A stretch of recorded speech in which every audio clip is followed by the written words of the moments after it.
হাই ধুবুৰীবাসী ৰাইজ, এইখিনি আমাৰ প্ৰধানমন্ত্ৰী সূৰ্য ঘৰ যোজনা ছাবচিডি চলাৰৰ যিখিনি প্লান এইখিনি আমি ধুবুৰী জিলা আলমগঞ্জত ইনষ্টলেশ্যন কৰাইছোঁ। এইখিনি আপোনাৰ ছাদৰ যিখিনি ছাদত লগাইছোঁ এইটো ষ্ট্ৰাকচাৰ সহকাৰে আমাৰ টেকনিচিয়ানে লগাই দিছে, একদম পাৰ্মানেণ্ট কৰি লগাই দিয়া হৈছে। এইটো 3 কিলোৱাটৰ স্কিম হয়। এটা 6টা প্লেট লগোৱা থাকে আৰু কমপ্লিট ছেটখিনি আমাৰ টেকনিচিয়ানে ইনষ্টলেশ্যন কৰাই দি কানেকশ্যন এক্টিভেট কৰি দিয়া আহে। এইখিনি যাৰ যি ৰিকুৱাৰমেণ্ট থাকে, কোনোবাই টিনৰ চালত লগাব খুজিলে আমি টিনৰ চালত লগাই দিওঁ, কোনোবা চালত লগাব খুজিলে চালত লগাই দিওঁ। তো এইখিনি আপোনালোকৰ অভিৰুচি। বাকী এইখিনি কমপ্লিট ছেটত আমাৰ টাটাৰ ছেট আছিল। এইটো যাক যি কোম্পানী লাগে আমি এইখিনি কোম্পানী লগাই দিওঁ। আমাৰ ডিছক্ৰিপশ্যনত দিয়া নম্বৰত কণ্টেক্ট কৰিব। ধুবুৰী জিলাৰ যিকোনো লোকেশ্যনৰ পৰা হ'লে আমি এইখিনি জেগাত যাই ছাৰ্ভে কৰি কিমান কিলোৱাট লাগে এইখিনি হিচাপত আমি ইনষ্টলেশ্যন কৰাই দিওঁ।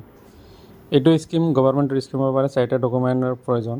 যাৰ নামত লেণ্ডৰ বিলটো আছে তাৰে চব ডকুমেণ্ট লাগিব, আধাৰ কাৰ্ড, পেন কাৰ্ড, বেংকৰ পাছবুক আৰু ইলেক্ট্ৰিচিটি বিলটো আৰু ইমেইল ID, মোবাইল নম্বৰ। আমাৰ এইটো নম্বৰত হোৱাটছআপ আছে, হোৱাটছআপ কৰিব, আমি লগে লগে এপ্লাই কৰাই দিম। ধন্যবাদ।